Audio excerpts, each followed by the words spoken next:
What's up, y'all? You're watching Union Minded. I'm your host, Eric, and today we are going to update all of our fun friends and family out there in viewer land on the writers and actors strike of 2023. Now, in many circles of working folks, they scoff at the idea of writers and actors going on strike. Who cares what those millionaires' problems are?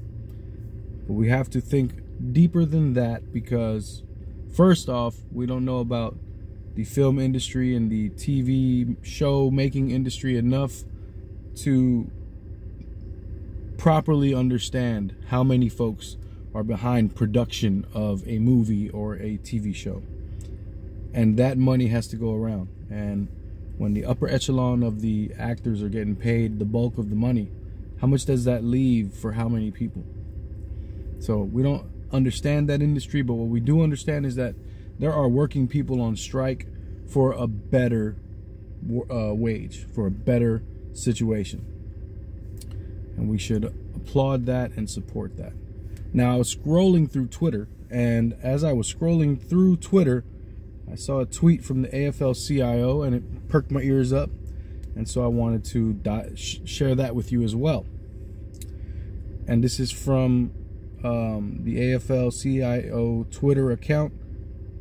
And it says, to those who look at our trade workers, our electricians, and our auto and food workers, and they say, well, what could you possibly have in common with writers in New York, actors in Hollywood? They do not understand what the word solidarity is all about. That's from the president of the AFL-CIO, Liz Schuler.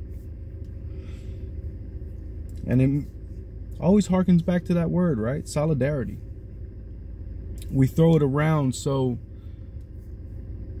easily, but do we ever give gravity to what it means? Do we even know really what solidarity is? I always tell you there's strength in solidarity, in that common struggle. There's strength in that. There's strength in empathy. There is strength in love. There is strength in togetherness. Let's take a look at the word solidarity. Just for a definition, it is a noun and it means unity or agreement of feeling or action, especially among individuals with a common interest. Mutual support within a group. As a example, they say factory workers voiced solidarity with the striking students. Common interest, unity or agreement of feeling or action among individuals with a common interest, mutual support within a group. Man, working people have such a hard time finding solidarity. And it's ironic because in the very early days, in the very early forming of our modern society during the industrial age, we found solidarity in the most solemn conditions, the most oppressive, dangerous,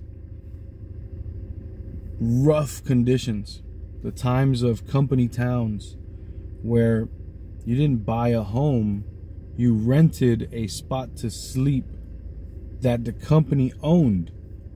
And the company didn't pay you money, they paid you company bonds. And you would use that in order to spend it at the company store for supplies that you needed for your company home in your company town. Script, that's what they called it. They would pay you in script, and script was only acceptable at the company store. But solidarity was found in those treacherous conditions, those very, very rough conditions. And the solidarity that was found was across different jobs, because during the industrialization, everything was moving so quickly. And every industry was starting to suffer. And so it took support from other groups within the whole community in order to get any kind of gains or wins. And something that we all got to keep in mind is that the business owners stopped at nothing to squash that sentiment of solidarity. They hired thugs, they hired criminals, they hired police, they hired militia to murder these folks that were trying to stand up for their rights and force them back to work. And so there was a very strong spirit of solidarity that was built during all of that. And we've lost it over the years because propaganda is a mother effer and it works well. And we lost it, but we're getting it back. And then, so I saw that on Twitter and wanted to give you the word solidarity. And then let's take a look at the AFL-CIO website where they talk about what they did on July 25th. Service and Solidarity Spotlight. President Schuler joins SAG-AFTRA and WGAE on the picket line in New York. And here they wrote, AFL-CIO President Liz Schuler, Rep. Alexandria Ocasio-Cortez, SAG-AFTRA New York Local Executive Director Rebecca Damon, and state and local labor leaders joined striking writers and performers on the picket line in front of Netflix's New York office to demand a fair contract that delivers a fair share of the massive profits from streaming and other entertainment services to the writers and performers who are the lifeblood of the industry.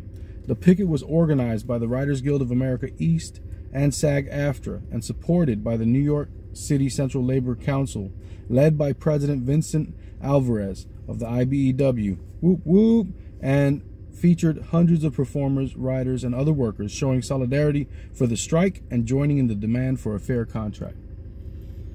I don't know if you guys are aware of this, and great work, Vincent Alvarez, for helping to organize that event. I don't know if you guys are aware of this, but there is a good source to get labor news and labor information, and it's from the most unlikely place, Teen Vogue, and they have an article about the SAG-AFTRA strike. It's why are SAG-AFTRA and WGA on strike? Hollywood runs on low pay and exploitation. No Class is an op-ed column by writer and radical organizer Kim Kelly that connects worker struggles and the current state of American labor movement with its storied and sometimes bloodied past. Now, I'm going to put this article in the description box because it is a lengthy article, but it is a very good article. And it was written on August 22nd. It breaks down exactly what is the conflict and why the strike is happening. So it gives you the details of what's going on out there in Hollywood and with the movies and with the streaming services and why these folks are deciding to strike. And it's well written, but Teen Vogue, surprising as it may sound, has several really good pieces on labor information. And when you scroll down to the bottom of this article, it'll lead you to more links like billionaires should not exist, here's why. What is retaliation in the workplace? Here are your rights and what to know. American work culture is the problem, not you. What a labor union is and how it works. How are unpaid internships still a thing? This is just their labor coverage. And who knew? But they write. They got some good articles. You should check them out if you want to bone up your awareness of the labor movement. This is a good place to get some really interesting stories. All right. And again, I'm going to share this in the description box. My name's Eric. You're watching Union Minded. The fight's not left and right. It's up and down. And it's going to take solidarity to win always. Each one teach one, get out there and reach one. And remember, there cannot be a union without you and I front and center. Peace.